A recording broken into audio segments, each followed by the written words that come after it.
Welcome back again students. देखिए अब तक हमारे ईथर्स पर 3 लेक्चर्स हो गए और आज देखो बच्चों हमारा ये चौथा लेक्चर है।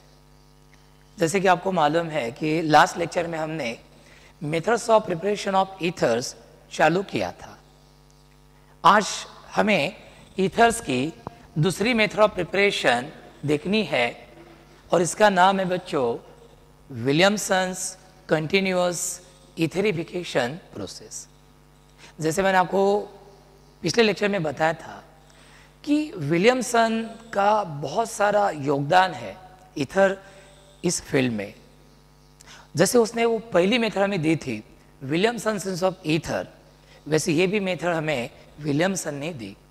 इसका नाम है बच्चों विलियमसन्स कंटिन्यूअस इथेरिफिकेशन प्रोसेस। इस रिएक्शन में हम मोनोहाइड्रिक अल्कोहल का इंटरमॉलिक्यूलर डिहाइड्रेशन करके हम ईथर्स बनाते हैं। इसलिए इसका और एक हेडिंग हो रहा है और वो है by intermolecular dehydration of monohydric alcohols. तो चलो देखते हैं ये रिएक्शन क्या है। इस रिएक्शन के बारे में भी बहुत सारे पॉइंट्स हैं। जैसे कल वाली मेथड के बारे में बहुत सारे पॉइंट्स थे, वैसे इस रिएक्शन के बारे में भी बहुत सारे पॉइंट्स है और वो एक एक पॉइंट सब पॉइंट्स मुझे लेना है। इतना लेने के बाद आपको और कुछ भी करने की जरूरत नहीं, ना नीट के लिए ना जेईई के लिए, बस इतना करो, यही मोर देन सफिशिएंट आपके लिए होगा। चलो देखते हैं क्या है ये रिएक्शन। इस रिएक्शन में हम क्या करते हैं बच्चों, एक्सेस ऑफ मोनोहाइड्रिक अल्कोहल हम लेते हैं और इस एक्सेस ऑफ मोनोहाइड्रिक अल्कोहल को हम कॉन्सेंट्रेटेड H2SO4 एसिड कैटालिस्ट के प्रेजेंस में 413 केल्विन टेम्परेचर पर 140 डिग्री सेल्सियस पर बॉईल करते हैं, हीट करते हैं। और जैसे ही हम मोनोहाइड्रिक अल्कोहल को कॉन्सेंट्रेटेड H2SO के प्रेजेंस में 413 केल्विन पर हीट करते हैं, इस मोनोहाइड्रिक अल्कोहल का होता है इंटरमॉलिक्यूलर डिहाइड्रेशन और हमें मिलता है करस्पॉन्डिंग सिंपल ईथर। देखो मैंने क्या बोला, सिंपल ईथर। मिक्स ईथर का क्या प्रॉब्लम है वो बाद में देखेंगे। तो remember, simple ethers can be prepared by reacting excess of monohydric alcohol in presence of concentrated H2SO4 acid catalyst at about 413 Kelvin temperature. This reaction is called as Williamson's continuous etherification process. बराबर। अब जैसे उदाहरणार्थ यहां पे हमने R के जगह पे बच्चों ये लिया C2H5OH, ये लिया हमने, और एक्सेस ऑफ इथिल अल्कोहल को हमने कॉन्सेंट्रेटेड H2SO के प्रेजेंस में 413 केल्विन टेम्परेचर पर बॉईल किया, रिएक्ट किया, तो हमें ये मिलता है डाई इथिल ईथर।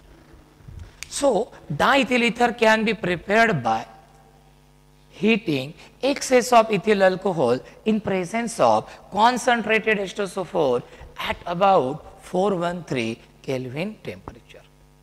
देखो इथिल अल्कोहल का इंटरमॉलिक्यूलर डिहाइड्रेशन हो गया बच्चों और इससे आपको मिला डाइथिल ईथर। इसी रिएक्शन को हम बोलते हैं विलियमसन्स कंटिन्यूअस इथेरिफिकेशन प्रोसेस। यदि आप यहाँ पे मिथिल अल्कोहल लेते हो CH3OH, मिथिल अल्कोहल लेते हो तो आपको यहाँ पे क्या मिलेगा, CH3OCH3 मिलेगा, यानी कि डाइमिथिल ईथर। बराबर। अब N प्रोपिल अल्कोहल लेंगे तो आपको क्या मिलेगा, डाई N प्रोपिल ईथर। आपको क्या मिलेगा, di N propyl ether. Remember बच्चों, इस रिएक्शन में आपको प्राइमरी अल्कोहल ही लेना है, सेकेंडरी और टर्शियरी अल्कोहल नहीं लेना। क्या प्रॉब्लम है मैं आपको बाद में बताता हूं। Primary alcohols are the best for this reaction. Okay, ये भी रिएक्शन एक SN रिएक्शन है and it also follows SN2 mechanism. It follows SN2 mechanism. अब देखते हैं कि ये रिएक्शन जो है इसकी लैब मेथड हम देखते हैं, लैबोरेटरी मेथड हम देखते हैं कि जैसे आप बच्चों लैब में हैं, लैबोरेटरी में, तो आप लैबोरेटरी में इथिल अल्कोहल से डाइथिल ईथर कैसे तैयार करेंगे रे? दो स्टेप में हम तैयार करते हैं। स्टेप फर्स्ट जिसका नाम है formation of ethyl hydrogen sulphate, formation of ethyl hydrogen sulphate. क्या होता है इस रिएक्शन? इस स्टेप फर्स्ट में हम बच्चों इथिल अल्कोहल लेते हैं और इस इथिल अल्कोहल को हम कॉन्संट्रेटेड H2SO4 के साथ रिएक्ट करते हैं। देखो बच्चों, फर्स्ट स्टेप में हीट करने की जरूरत नहीं है, बस आप उनको हो जाने दो रिएक्ट। तो इस रिएक्शन में 413 केल्विन टेम्परेचर की जरूरत नहीं। वो अगले स्टेप में क्या होगा, इथिल अल्कोहल मॉलिक्यूल का CO बॉन्ड होता है ब्रेक, H2SO4 का ये OH बॉन्ड होता है ब्रेक, और आपको क्या मिलता है? तो ये मिलता है H2O, और इधर आपको क्या मिलता है? ये C2H5OSO3H।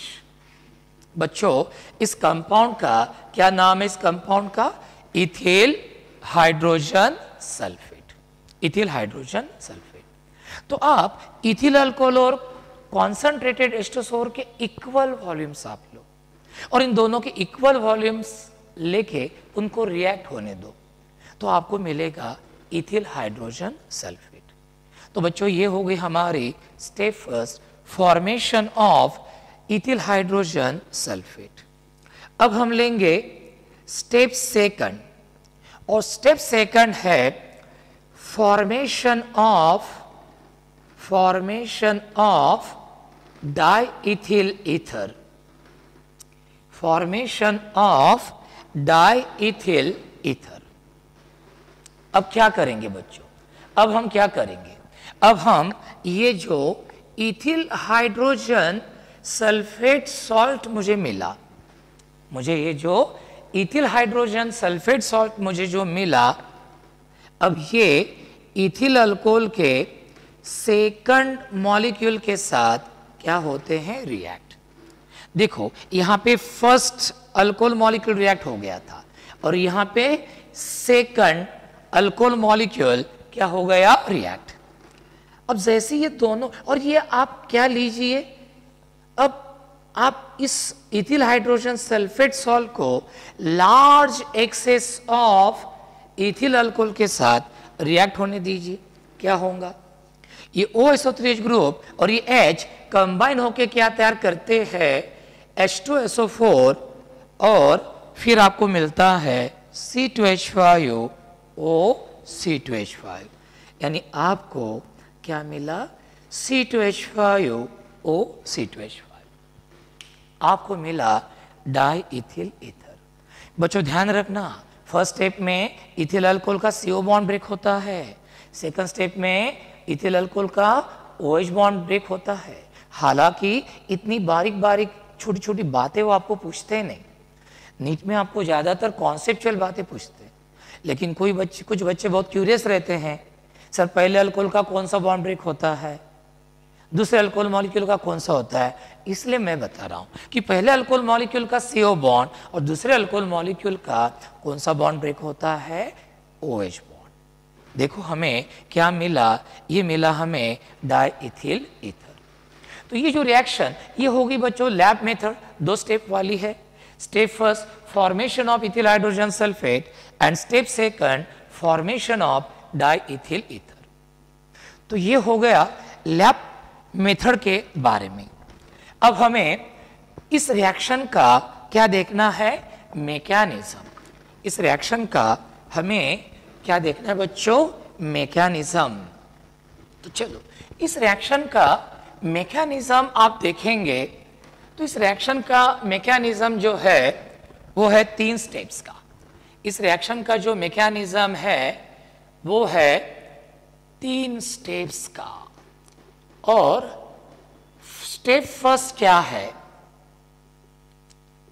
स्टेप फर्स्ट है प्रोटोनेशन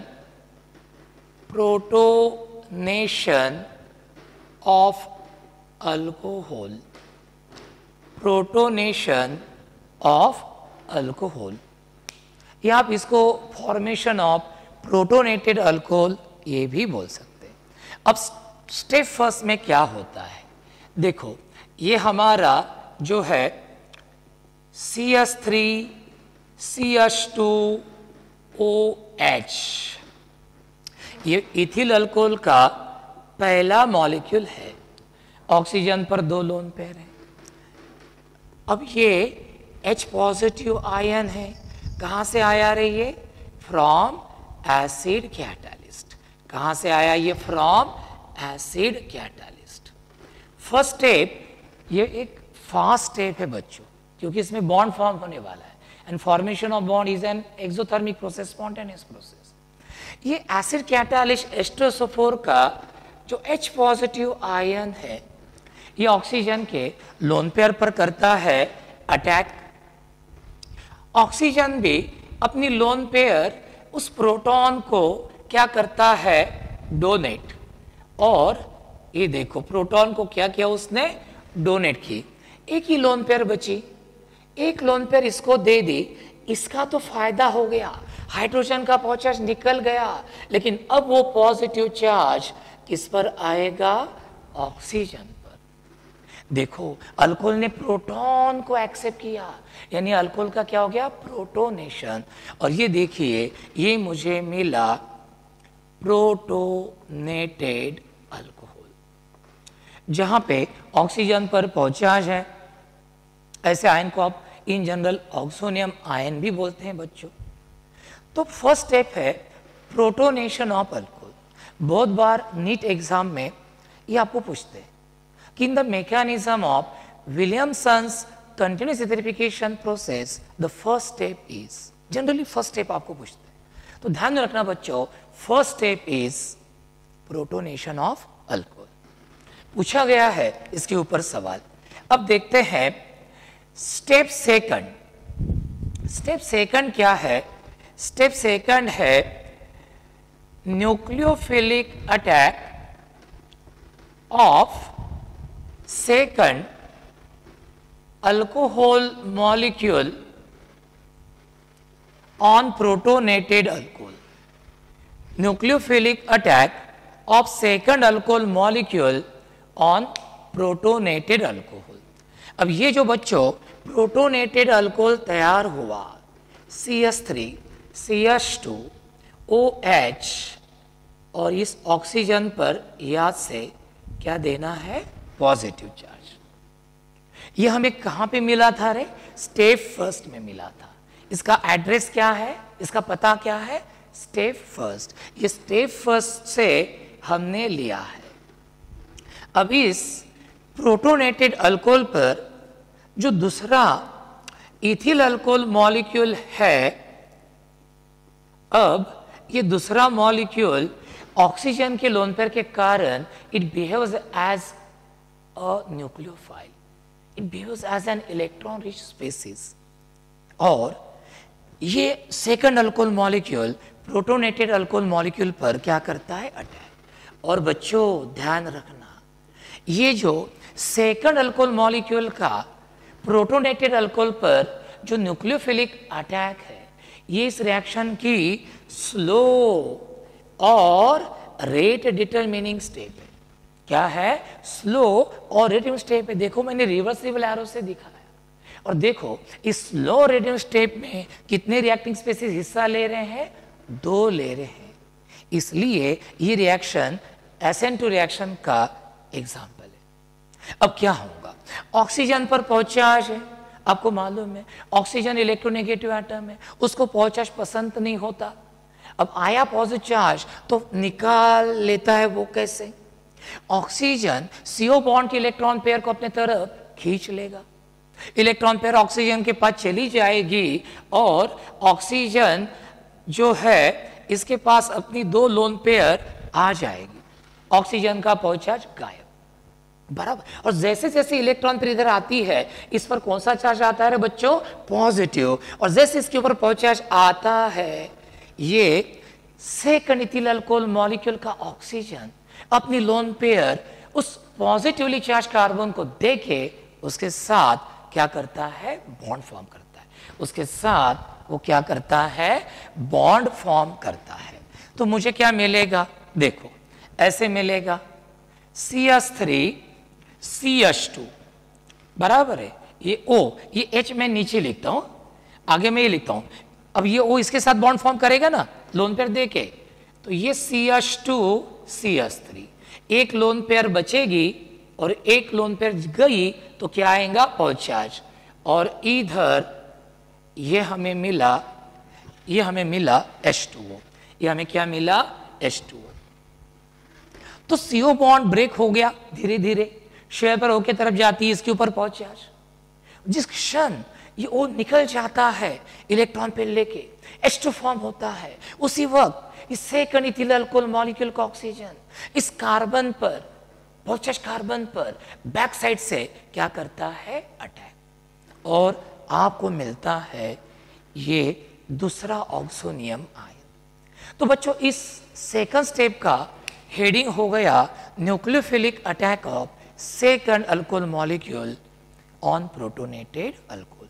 और बच्चों ध्यान रखना कि ये रिएक्शन जो है, ये रिएक्शन, ये स्टेप, इस रिएक्शन की स्लो रेट लिमिटिंग स्टेप है, and it involves two reacting species and hence it is an example of SN2 reaction. चलो अब ये हमें मिला, इसको आप ऑक्सोनियम आयन भी बोल सकते हैं।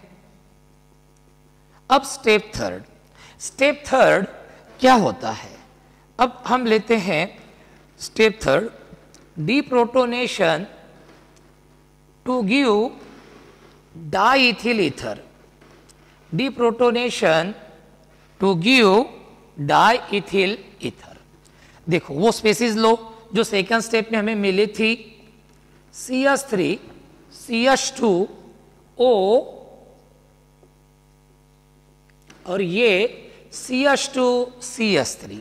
अब तीसरी स्टेप अगेन फास्ट है, देखो बच्चों फास्ट स्टेप है तो मैंने इरिवर्सिबल एरो दिखाया, फास्ट स्टेप है।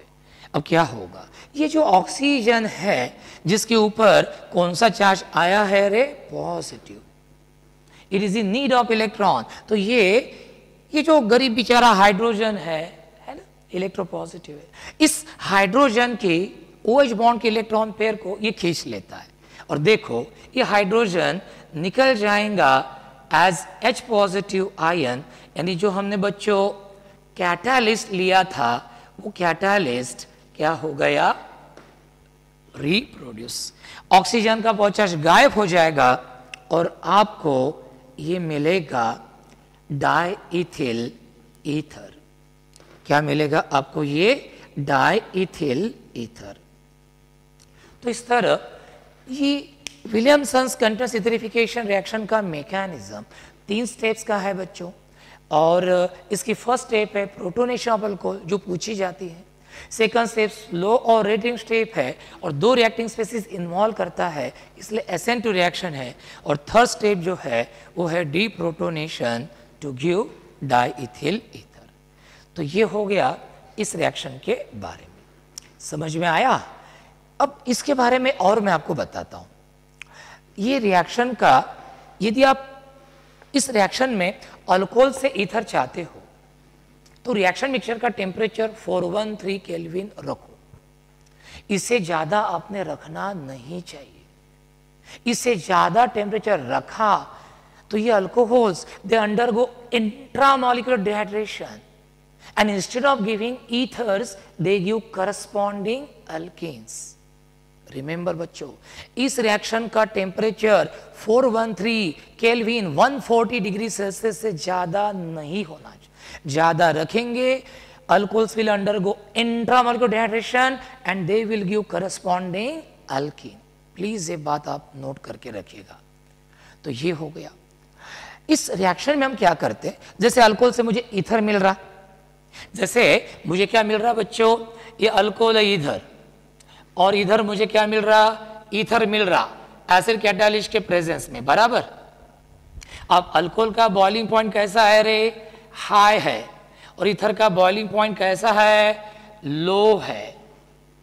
इस बात का बच्चों हम फायदा लेते हैं। क्या फायदा लेते हैं, ईथर का बॉइलिंग पॉइंट लो है, तो अब 413 केल्विन टेम्परेचर पर जो ईथर तैयार होगा वो क्या होगा? इवेपोरेट। वो इवेपोरेट जो ईथर होगा उसको ट्यूब में से जाने दो।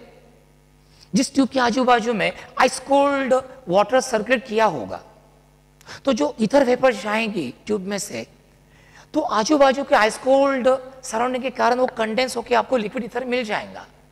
लेकिन इससे और फायदा क्या हो रहा? ईथर तो आपको मिल ही रहा, लेकिन साथ में ईथर वहां से निकल जा रहा, प्रोडक्ट निकल जा रहा। और आपको ली चैटलिस प्रिंसिपल मालूम है बच्चों, किसी भी वजह से यदि रिएक्शन मिक्सचर में प्रोडक्ट का कॉन्सेंट्रेशन कम हो रहा है, तो वो बढ़ाने के लिए equilibrium shifts more and more towards the product side to give more and more product. तो जो ईथर इवेपोरेट होके निकल जा रहा, इससे ईथर तो मिल ही रहा, और फायदा क्या हो रहा? ईथर जा रहा, तो रिएक्शन मिक्सचर में ईथर का कॉन्सेंट्रेशन क्या हो रहा? कम हो रहा। तो बढ़ाने के लिए क्या होगा? This equilibrium will shift more and more towards the ether side, giving more and more ether. So we get a very good yield of simple ether. और खास बात मैं आपको बताता हूं, आप देखिए आखिरी में कैटलिस्ट क्या होता है? रीजनरेट। फर्स्ट स्टेप में आप H2SO4 को यूज करते हो, और सेकंड स्टेप में आपको वो वापस मिलता है। ये जो H2SO4 रीजनरेट होता है, ये जो एसिड कैटलिस्ट रीजनरेट होता है, इसको हम अगेन एंड अगेन रीयूज कर सकते हैं। And by using a very small amount of concentrated H2SO4, we can convert large excess of monohydric alcohol into large excess of simple ether. तो यहां पे आपको concentrated H2SO4 ज्यादा लेने की जरूरत नहीं, क्योंकि हर बार सेकंड स्टेप में वो रीजनरेट होगा, और रीजनरेट हुआ H2SO4 को आप बार बार यूज कर सकेंगे। और इस तरह by using a very small amount of concentrated H2SO4 we can convert large excess of monohydric alcohol into corresponding simple ether. बच्चों आपको मैं बताना चाहता हूं, every year million gallons of diethyl ether is prepared by this method. Every year millions of gallons of diethyl ether is prepared by using this method. तो इस पर से आप समझ रहे होंगे कि ये मेथड चीप मेथड भी है, कमर्शियल मेथड भी है, और सिंपल इथर्स के लिए बेस्ट मेथड है।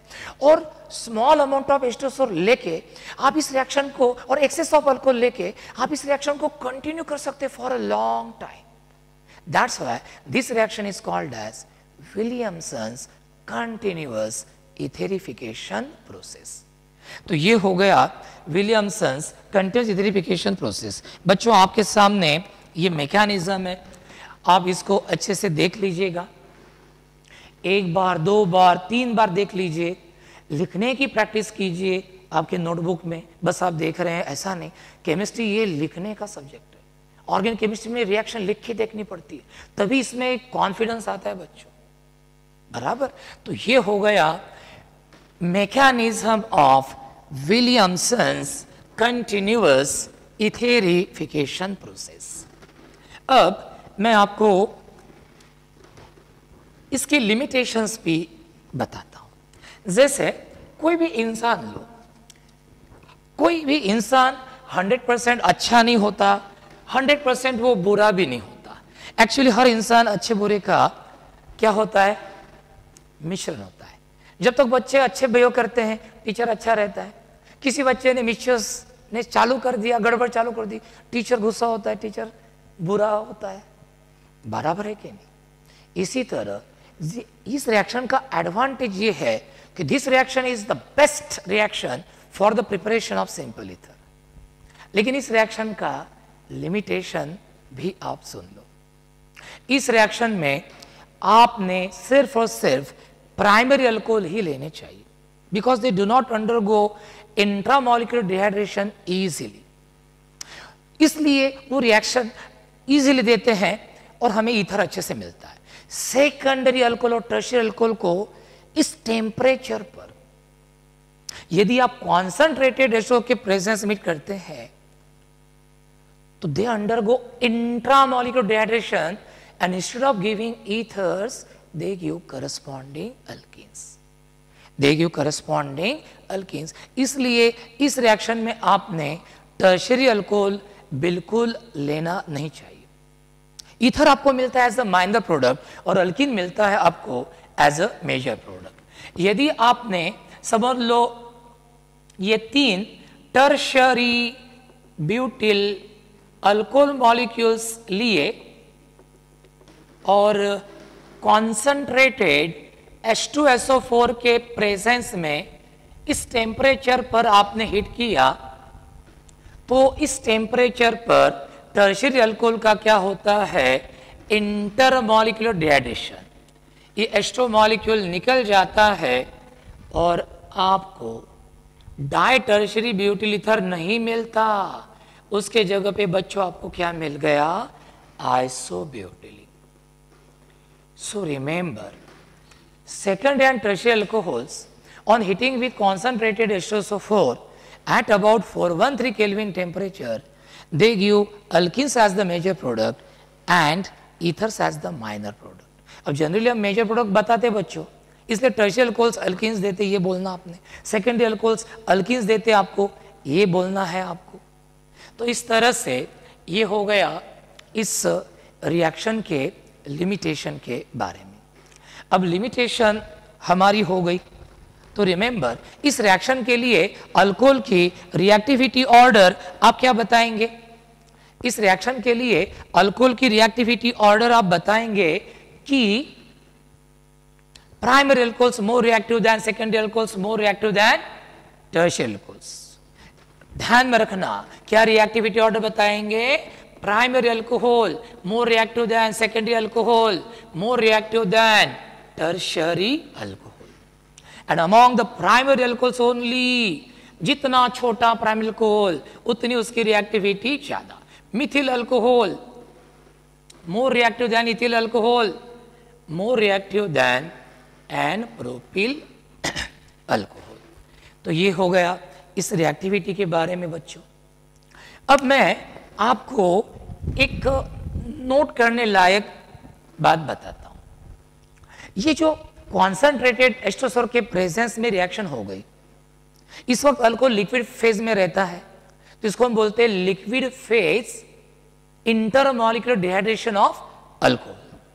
लेकिन यदि समझ लो आप इथिल अल्कोहल लेते हैं और इथिल अल्कोहल की वेपर्स को आप Al2O3 एल्यूमिना कैटलिस्ट के ऊपर से 525 या 523 भी चलता है, इस रिएक्शन पर वेपर्स भेजते हैं इस कैटलिस्ट के ऊपर से, तो इथिल अल्कोहल का क्या होता है, intermolecular dehydration, vapour phase intermolecular dehydration, और आपको मिलता है ये डाइइथिल ईथर। क्या मिलता है, डाइइथिल ईथर। तो आपको बच्चों ध्यान में आया होगा कि इस रिएक्शन के लिए प्राइमरी अल्कोहल बेस्ट है, सेकेंडरी और टर्शियरी अल्कोहल्स बेस्ट नहीं। तो इस रिएक्शन के लिए आप सिर्फ क्या लेंगे, प्राइमरी अल्कोहल्स।